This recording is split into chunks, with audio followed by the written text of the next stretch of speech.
Welcome to the Stranger Conversations podcast, where we explore the lives and lessons of those around us, hidden in plain sight. I'm your host, Tay Jones.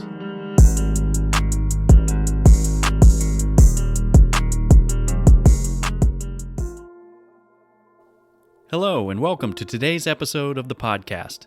We're talking to Amanda Wheeler. Amanda contacted the show to talk about and promote her life's passion of saving dogs around the world. She's the Adoptions, Public Relations, and Social Media Director for an organization called Street Dog Hero. I had a great time listening to and learning from Amanda, and I think you'll enjoy this episode of the show. Here are just a few things Amanda shared with us during our conversation.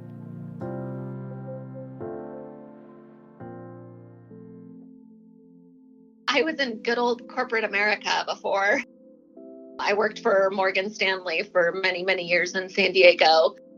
I felt like I was at a dead end, kind of, with my career. There was really not much more I felt for me to do there.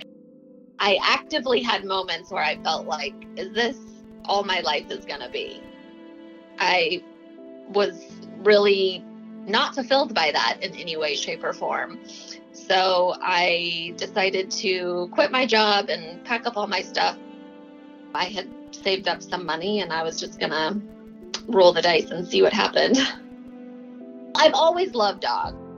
I've always connected with animals the most. I work for an organization called Street Dog Hero. Our mission is rescuing dogs around the world, most specifically street dogs.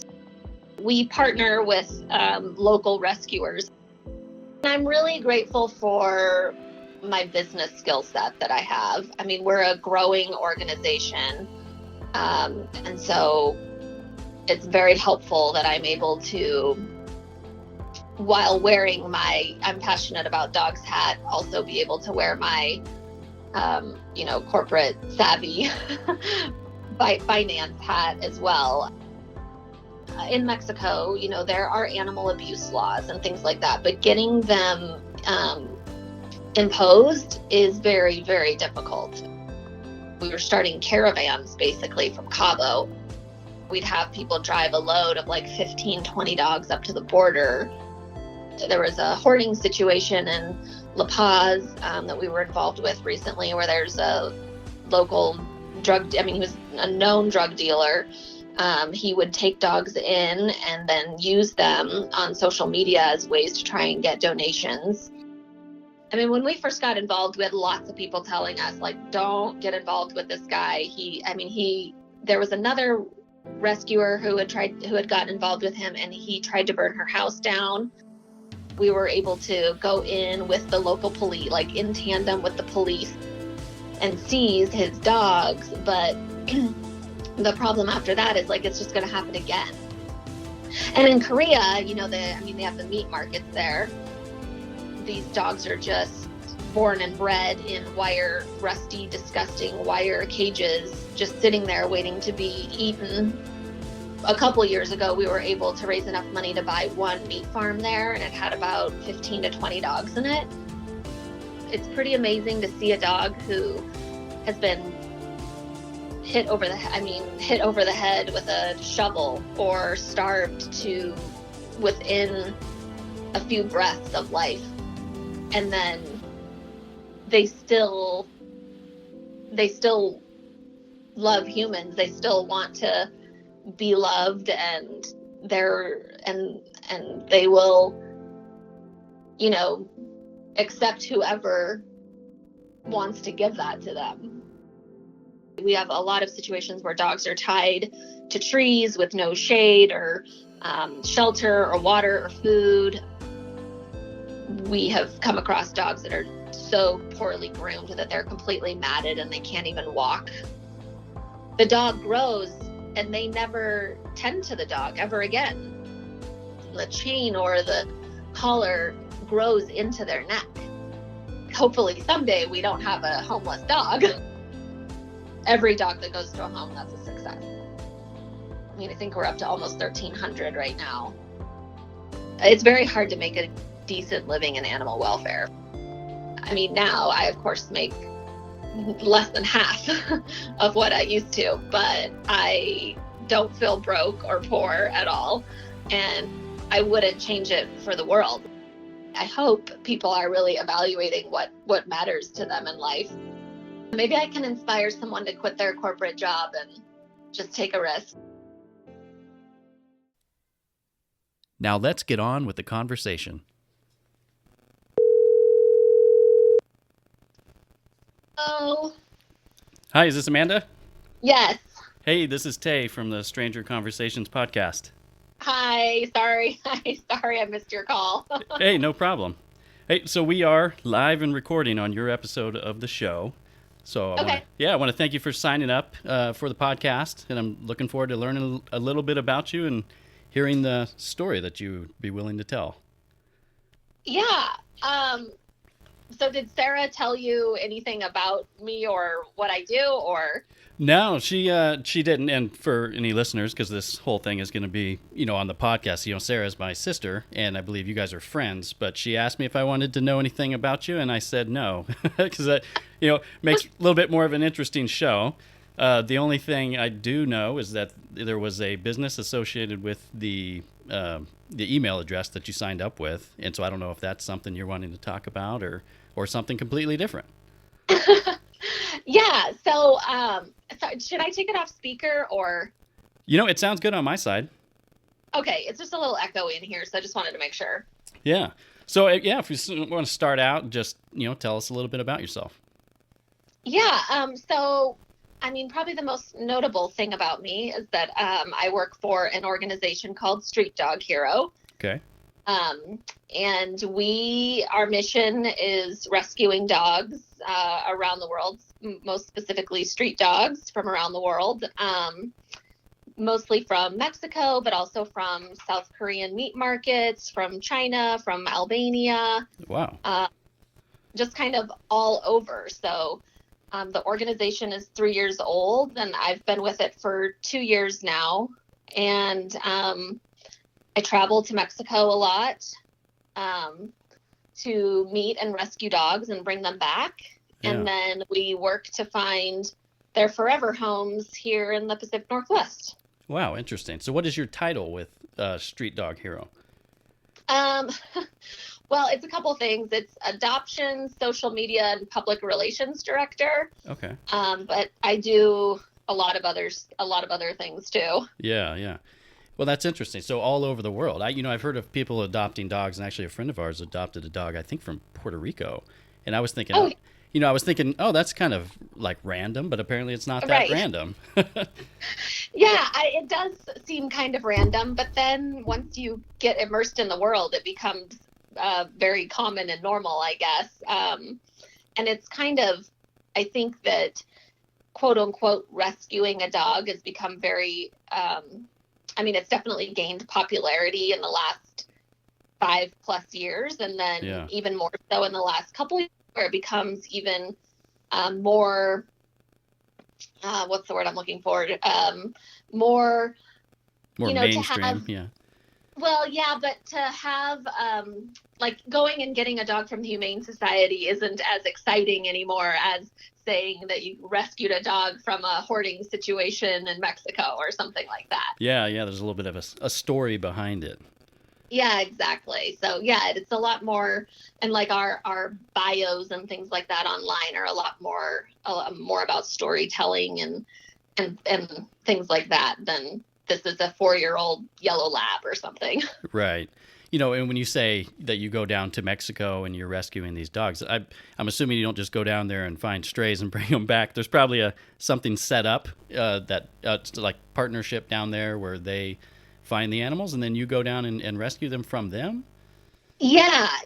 So a lot of people do think that we just fly down there and walk the streets and kidnap some dogs. Yeah. Which when we're down there, we do meet dogs that we then put into rescue, but we partner with local rescuers essentially. And they're the ones who are really on the front lines, and they're the ones who are having dogs dropped off on their doorstep in the middle of the night, or they're the ones getting calls that there's a box full of puppies on the side of the road, or maybe there's an injured dog, or a dog that's tied. We have a lot of situations where dogs are tied to trees with no shade or shelter or water or food. Wow. And so they're the ones intervening in those situations. And then they're the ones giving immediate medical care to those dogs. And then from there, they make their way to us. Gotcha. Wow. So it's kind of a variety. There's some rescuers that are just, a one man show, so to speak. And then there are other kind of more established, more business, like more shelter run rescue that we work with. And if you find an animal in another country, do you usually have someone that's ready to adopt that animal before you bring them back, or do you bring them back and then work on the adoption portion later? So we do both. Our organization is solely foster based, so we don't have a shelter or a facility. So before any dog can come up, we have to have a foster in place for it. Okay. And then we also, of course, because every dog flies to us. We try not to drive. During COVID. We had to drive, but it's very difficult to do that. So we have, our reservations of incoming dogs. And so then once we get them a foster, then the next step is to put them on the website and try and get them adopted before they arrive. And we usually get about, I'd say 80% are adopted before they land. Wow. And then you said the company is only 3 years old, and you've been with them that whole time? No, I've been with them for 2 years. Okay. And were you in a similar field before, or were you doing something completely different with your life? No, I was in good old corporate America before. Ah. I worked for Morgan Stanley for many, many years in San Diego. Wow. And then I was really not fulfilled by that in any way, shape, or form. So I decided to quit my job and pack up all my stuff. And I was born and raised in Bend, so I moved back to Bend. And then I had recently gotten involved. So when I was living in San Diego, I had a dog that was diagnosed with bone cancer. Okay. And through that, I ended up finding through his doctors and whatnot, I ended up hearing about this organization called Best Friends. And they're the nation's largest rescue, actually. Okay. And they have a sanctuary in Kanab, Utah, where you can go and volunteer and work with. They have all sorts of animals: horses, pigs, parrots, dogs, cats. Wow. They take a lot of really hard to place animals, like they took all of Michael Vick's dogs, actually. Oh, really? Yeah. So after my dog passed away, I ended up going there and volunteering for a week, and sparked my. I was kind of like, oh, I think I really like animal welfare. Yeah.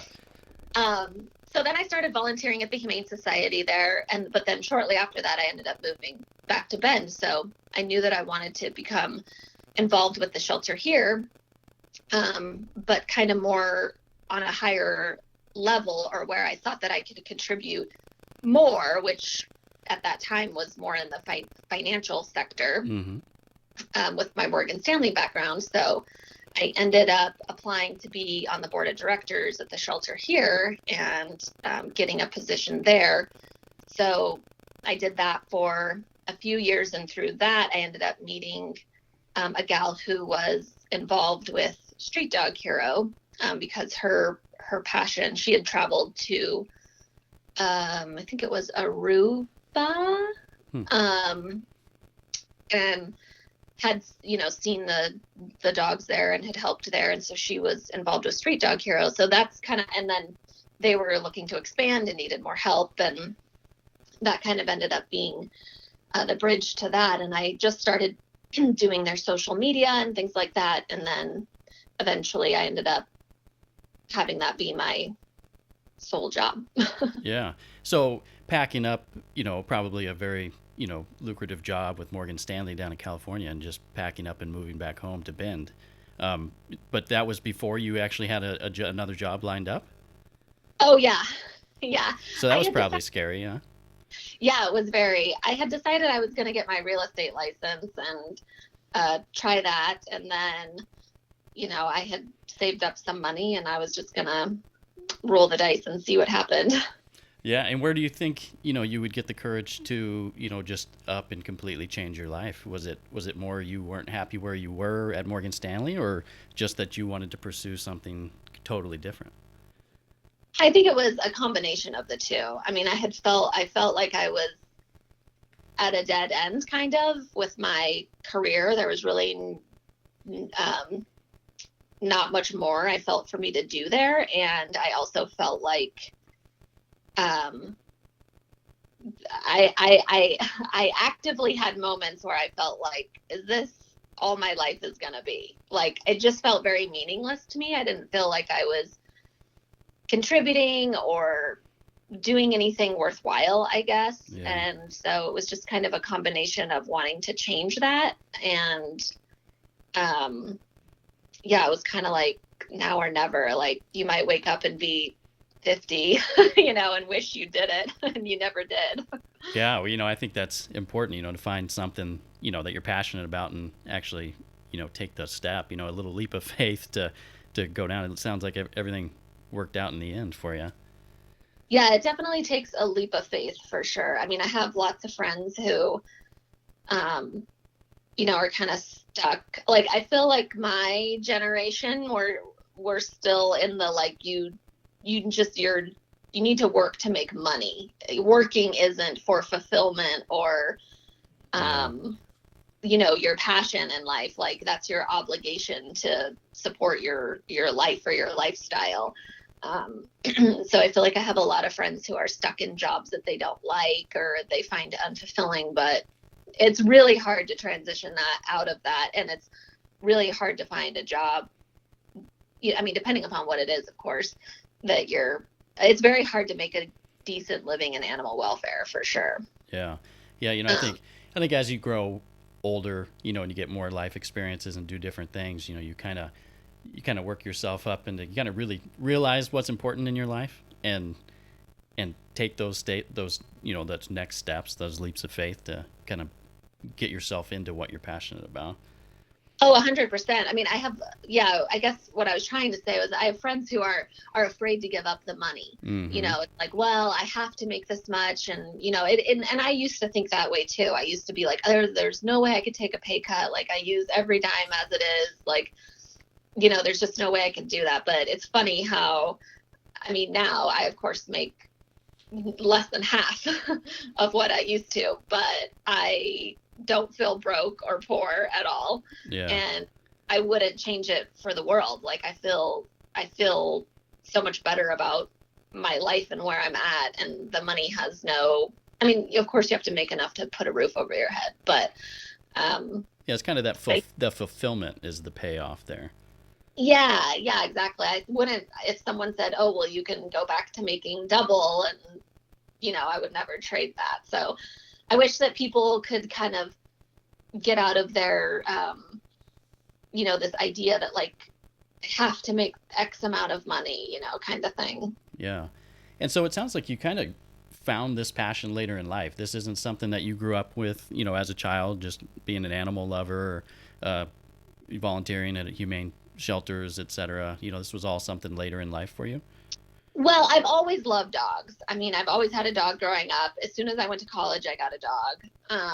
I've always connected with animals the most. Yeah. So dogs, but I never associated it with a passion. It was just, I like dogs. Mm-hmm.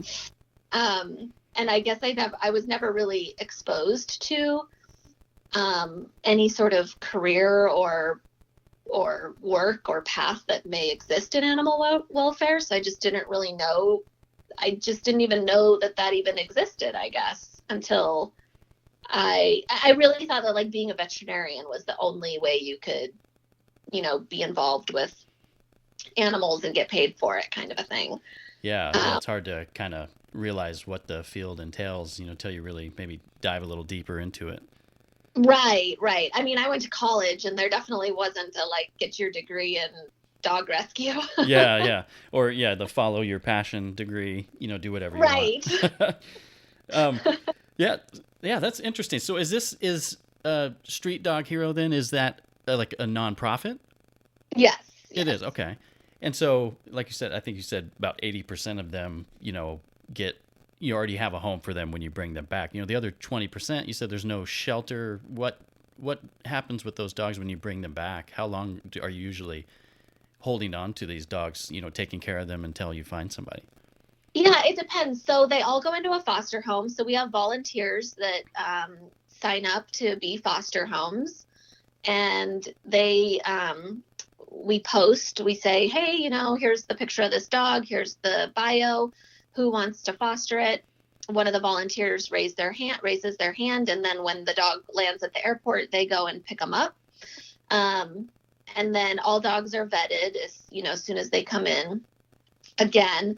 But yeah, it can take sometimes just a couple days up to a couple weeks, or right now we kind of have a special needs little Chihuahua girl. She has seizures and things like that, so she's a harder to place dog. So I think she's been with us probably almost 2 months now. I'd say the longest we've had is 4.5, 5 months probably. Okay. Wow. So those people that step up to do the fostering for these animals are really, they're really putting themselves out there. They could end up with, an animal for quite some time.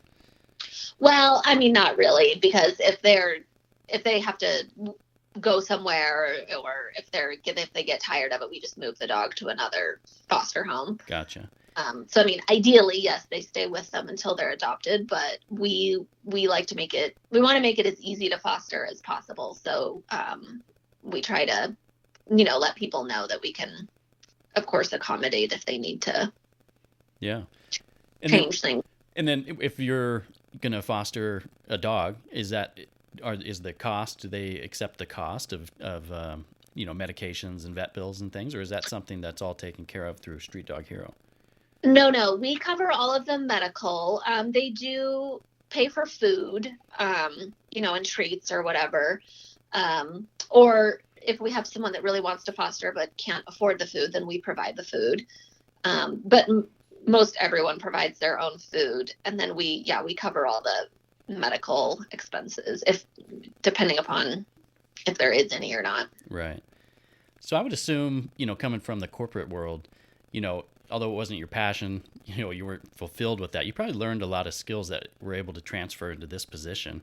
What do you think is the most valuable lessons you learned in the corporate world that you've now been able to bring, into your passion life and to be able to help the organization? Well, gosh, I'm really grateful for my business skill set that I have. I mean, we're a growing organization. And so it's very helpful that I'm able to, while wearing I'm passionate about dogs hat, also be able to wear my, corporate savvy finance hat as well, because we have to grow smart and in a way that will allow us to keep going. And then just structurally, grow the right way there too. So I think, as much as the career at Morgan Stanley wasn't fulfilling, like you said, at the time, I am really grateful that I did have that background. And I actually, in the couple of hires that we've done here, I look for people with corporate backgrounds, because it's great exposure, and you kind of like work a different way, I guess. Like in a very organized, you have more exposure to process and procedure and expectation, and having to, I mean, Morgan Stanley is a very intense corporate environment. But, I guess, discipline and like understanding expectations and knowing that if you don't meet those expectations, you're, Right. Yeah. So yeah, it's been good to be able to have that skill set for sure. Yeah. Well, it sounds like you're close enough with the organization that you're having that, that inside hand to be able to help push it forward too, to grow it, which in turn, helps more animals. Yeah. I mean, I was the third employee and there's only been 3 of us until about a couple months ago. Oh, wow. And then but in the last couple months, we've hired 3 more people. So yeah, I mean, for the majority of the 2 years I've been with the organization, it's been just the 3 of us, growing it and managing it. So. Yeah. And what do you think is the main factor behind, the current explosion that you're seeing now? Well, I mean, it was a good steady increase there until we hit COVID. And then, I mean, everybody wanted a dog. Yeah. So that did play a part in it. Huh? Everybody needs a companion stuck at their house. Yeah. It's impacted our world tremendously. I mean, yeah, we were growing at a pretty decent clip. And then, I mean, yeah, everyone's like, I'm home, I'm bored, I have time to put into a dog. And I mean, we couldn't even keep dogs fast enough. Wow. The problem was that the flight stopped, which is our main mode of transportation. So when COVID first started, we actually took dogs from local shelters here because they were having an influx of owner surrender, of dogs coming in. And then the problem was, because with COVID, nobody could come into the shelter. They weren't getting out. So like they had this influx of dogs and no way to move them out and get them adopted. Right. So we would take them so that we could still keep those dogs moving. And then we were starting caravans basically from Cabo up. Wow. Getting, we'd have people drive a load of like 15, 20 dogs up to the border and meet them there and then drive them all the way up to Oregon. So that's how we did things for a couple months. And then, flights started opening up a little bit more, but in June, we were able to start flying again. Yeah, because that was my first trip back to Guadalajara. And then I basically started going. I went twice in June. And then every month after I've gone just to get loads of dogs, basically. Yeah. When you're talking about bringing, truckloads of dogs around, when you try to cross the border with 20 dogs, do they look at you like, maybe what's going on here? Is this some elaborate smuggling ring of something? Yeah. Yeah, so we have permits for the dogs. So like each dog has to be approved by the USDA before it can come into the country. Okay. Otherwise you're allowed to bring in your personal animals. But if you're bringing a dog in for resale or adoption, then you have to have a permit for it and so all the dogs, regardless of how they come in, permitted or not, they all have to have been seen by a vet within 48 hours, 72 hours of travel and receive all their vaccinations and their certificate of good health before they're allowed into the country. Wow. And when you're getting animals from another country like Mexico, or I think you said Korea at one point, what is it just other passionate people on the other sides of these borders that are taking it upon themselves to find these animals, or do the governments actually have laws against these things like the United States does? So it's just a bunch of passionate people. And I mean, there are in Mexico, there are animal abuse laws and things like that, but getting them imposed is very, very difficult. It's more laws in quotes, kind of like they have laws, but nobody pays attention to them.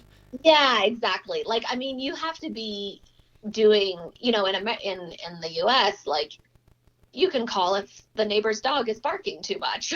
Yeah. Or, if for, that's an infraction here, where there it has to be, I mean, really, really, really bad, and like over and over and over and over again. There's a situation where there was a hoarding situation in La Paz, that we were involved with recently, where there's a local he was a known drug dealer.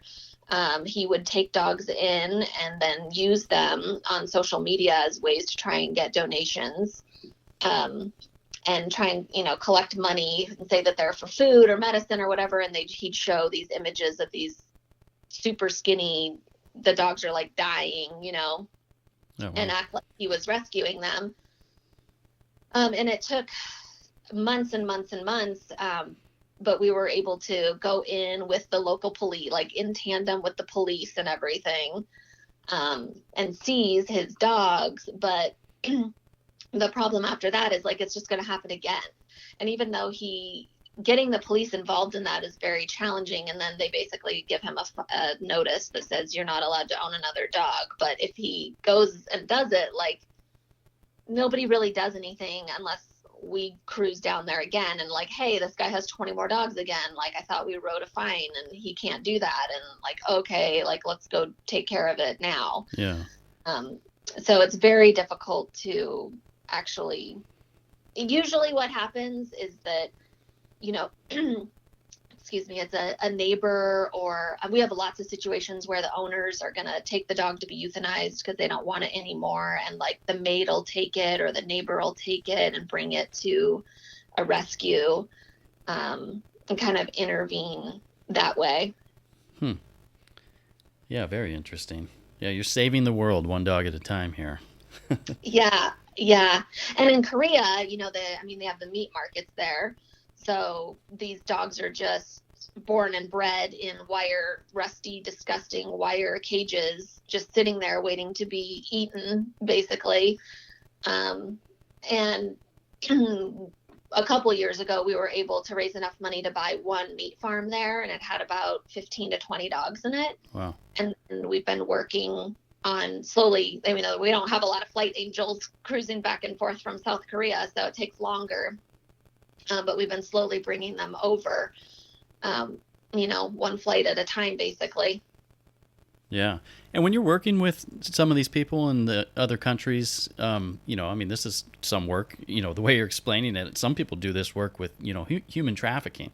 They work with governments of other nations and come up with a resolution for children and save children.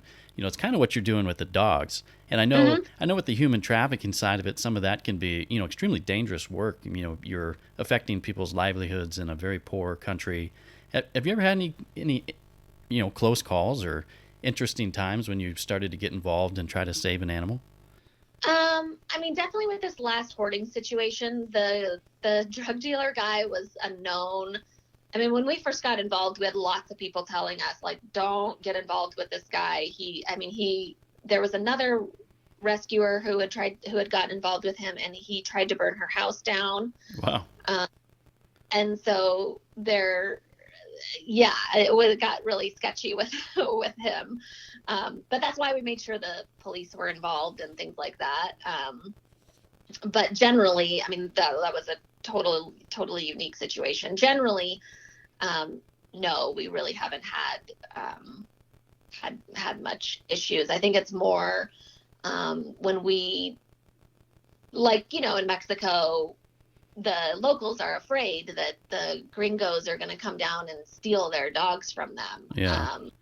So there's more of a concern there. And so we do kind of battle a stereotype, we're of course not there to steal anybody's dog. And we've had situations where we have come across dogs that are so poorly groomed that they're completely matted and they can't even walk.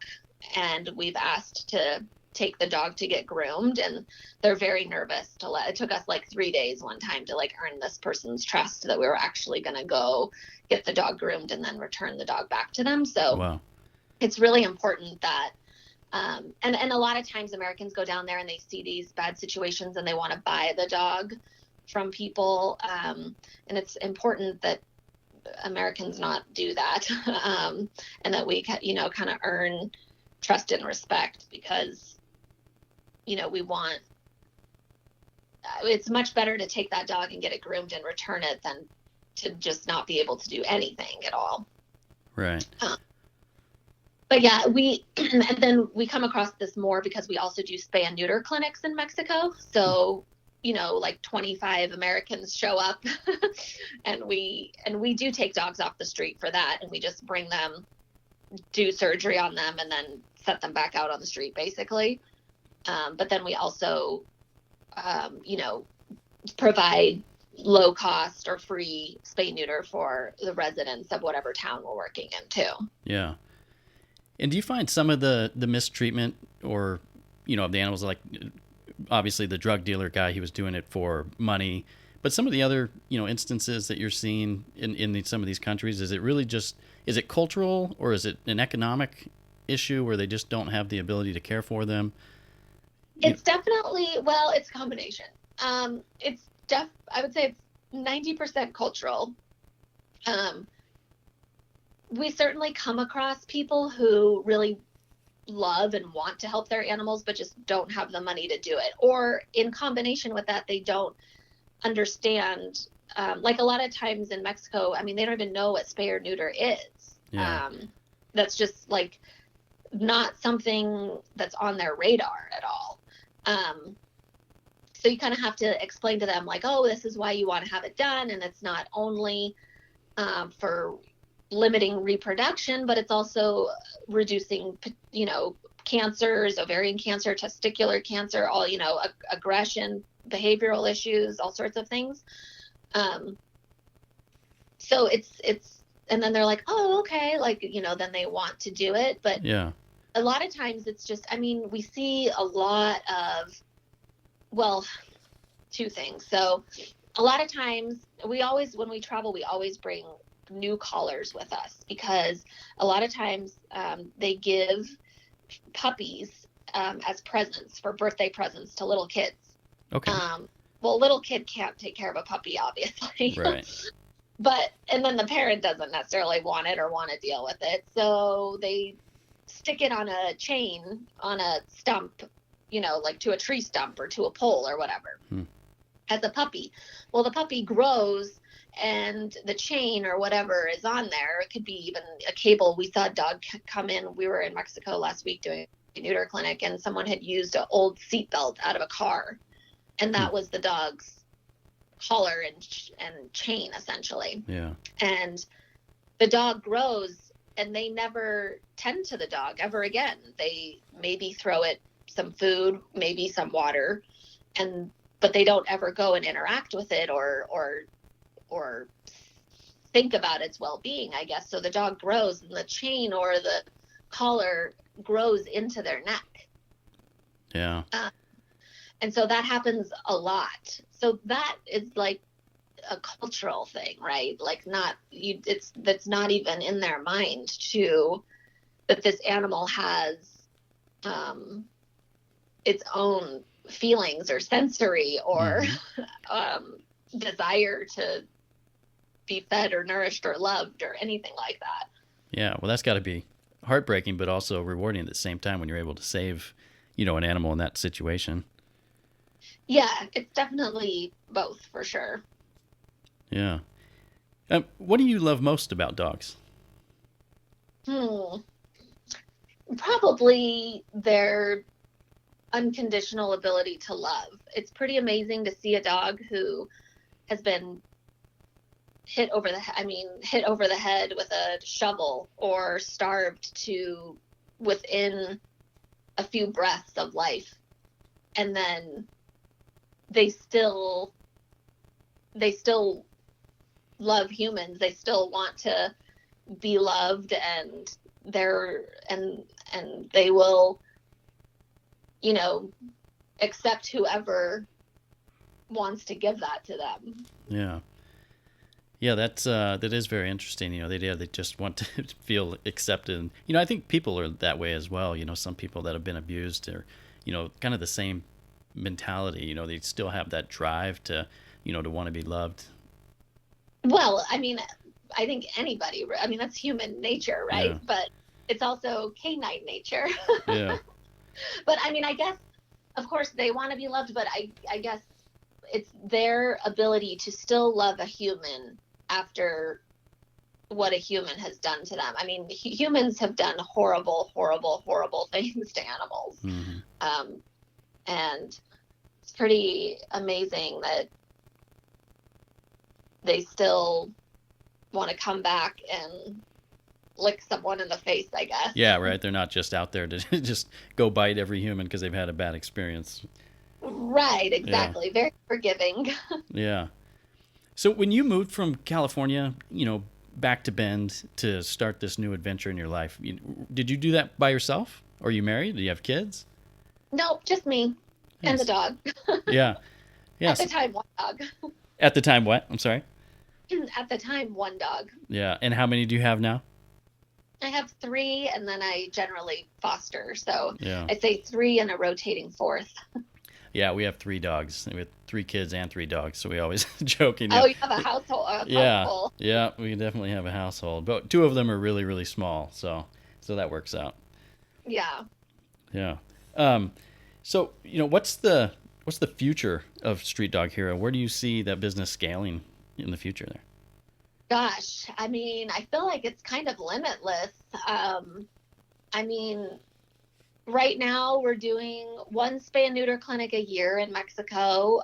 The goal is to ultimately be doing them every quarter there. With COVID, we started doing local clinics here. So we've done 2 in La Pine, and we're getting ready to do 1 in Christmas Valley in a couple weeks. I mean, we've tripled the amount of dogs this year that we got adopted that we did the year before. So I think, we just, our operation is getting bigger and broader. We have adopters.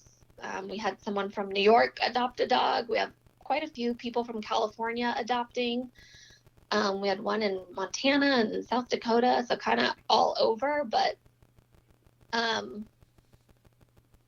yeah, I mean, pie in the sky. I would love for it to be kind of like a Best Friends. Yeah. Yeah, it sounds like you're really expanding out. You're kind of hitting both coasts at least right now, and some in between. Yeah, and trying to do, not only are we doing adoptions and that sort of thing, but also really trying to make a difference in the overall. It's great that we're getting dogs adopted, but there's an endless supply. So at some point you have to work on the problem of endless supply. So it's really great to be able to start to work more in the spay neuter section where we can actually reduce the population. I mean, that's the goal, right? Hopefully someday we don't have a homeless dog. Yeah. We all know that'll never happen. But so I think that's what makes our organization completely different than any other rescue, basically, is they're not working to combat the root of the problem. Right. Not saying that, I mean, rescues are amazing, and I'm not saying that they aren't doing what they should be, but it's just, that's something that I really appreciate about our organization, I guess. Yeah.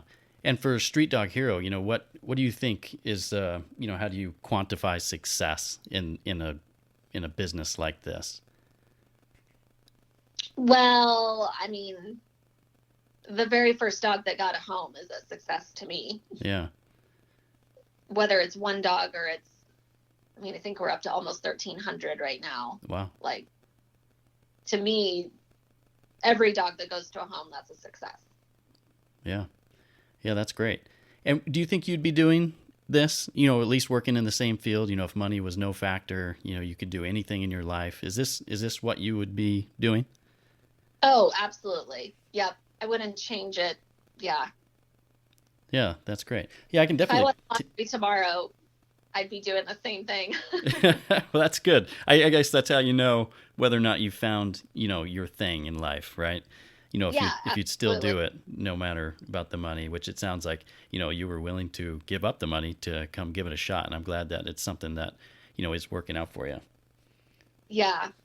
Yeah. And so if someone was going to find out more about Street Dog Hero or to help you guys out, is there donations? How does somebody become a foster parent? Like, where do they find that information?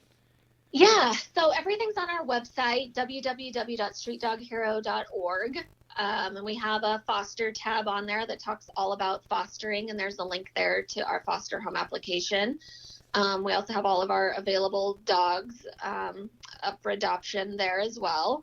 And then, of course, you can access the application there. But yeah, I mean, we survive 100% on donations. So, Yeah. What's really helpful is people following us on Facebook and Instagram and sharing our posts and helping us spread the word kind of. And, and yeah, I mean, we can't do what we do without donations. So absolutely.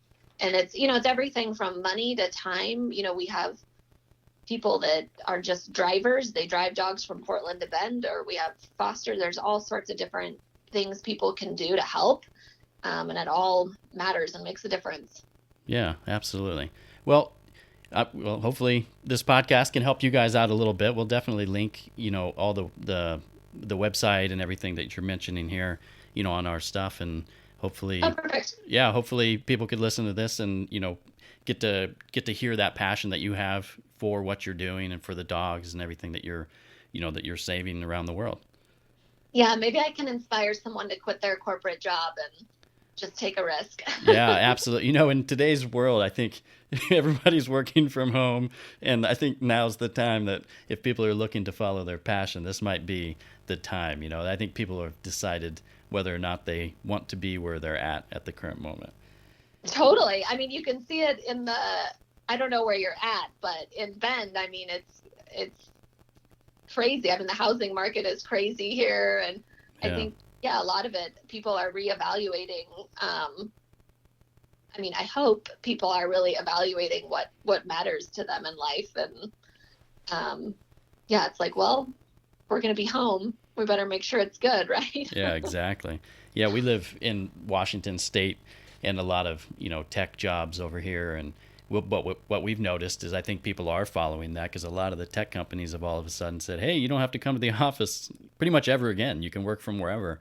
And a lot of people are, deciding whether or not this is where they want to live or not, and packing up. We've seen a lot of houses go on the market, but we've seen a lot of houses sell in the same day. So clearly there's people that want to stick around, but I think it's great that people are being able to find, where they want to be in life. And I definitely agree with you. Being stuck in the house more with the COVID, I can for sure see why people are wanting to kind of have more of that companion, something that they can take care of, because they definitely have more time on their hands. Yeah, I mean, I think that was one of the big barriers, is that people felt like, oh, they don't have time to give to training or adjusting and all of that. And now it's like, nope, you got plenty of time. I mean, of course, we're all still busy, but, it's a lot easier to train a dog when you're at home with it for 8 hours. Absolutely. Yeah, it's changed, I think everyone's lives, sometimes in some aspects it's for the better, and then some things are definitely, not good, with kids not being in school. Of course. Yeah. That's been tough. My wife actually works from home, and I'm always like, man, I don't know how you do that. The kids are here, they're doing school in the house. I don't think I'd mind working from home if if school wasn't happening in the home as well. I think that's really tough. Yeah, I'm definitely very grateful that all my kids have 4 legs and only bark. Absolutely. And I'm not responsible for teaching them, their education educating them for the next year or two. That's right. Yeah, teaching a dog to sit is a lot easier than algebra, I can guarantee you. Yeah, exactly. Yeah, but I have spruced up on some of my math skills trying to teach my kids. Oh, I bet. My friends with kids are like, oh my God, I know way more than I ever did before. It's like a brush up, and it's just so different now than it was 20 years ago too. And Yeah. At first they're like, I don't know how to do any of this. Like, Yeah. Yeah, I'm watching Zoom calls trying to figure it out myself. right. Yeah, and before we get off the phone here, I was just curious too. I wanted to ask you, what's the best advice that you've ever received in your life? Oh gosh. Um, well, I just was telling someone this the other day. I don't think it's the best advice I've ever gotten, but it was memorable at least. But Yeah. it was if you ask for advice, you'll get a job, and if you ask for a job, you'll get advice. Oh, nice. Okay, I like that. It's been true in my life. Yeah. But so yeah, that's just kind of what comes to mind. Probably not the best advice I've ever. I mean, it's good, but not. Yeah, some of those things that are memorable, when sometimes the advice you get, it sticks out because it was a time in your life that was something that you wanted to hear or needed to hear at that point in time. Yeah. So yeah, there might have been something going on in your life there at that time that, made that stick out for you. Yeah, and it's definitely been true for sure. And I've used it. Yeah. I've used it myself, but yeah. Yeah. Great. Well, Amanda, it's been great talking to you. We've been talking for almost 45 minutes, so I will let you go. But I really appreciate you signing up for the show and talking all about Street Dog Hero and, sharing your passion, and, appreciate you calling in and not being a stranger. Yeah, absolutely. I'm happy to do it. All right, great. Well, thank you so much, and it was great talking to you. Okay, you too. Have a good night. You too. Bye. Bye. And there you have it, Amanda Wheeler with Street Dog Hero. I'd like to thank Amanda for contacting the show and sharing her life with us all. If you'd like to get involved with Street Dog Hero or make a donation, I've linked their information in the show notes. You can also follow and share their journey on Facebook and Instagram. You can find additional episodes of this show on YouTube and wherever you find your podcasts. Please like, follow, share, and subscribe to the show and our social media so we can continue to share the lives and lessons of those around us, hidden in plain sight. And do us a favor, rate this show and leave a review, which helps us grow our audience. Thanks for listening, and stay tuned for the conversation.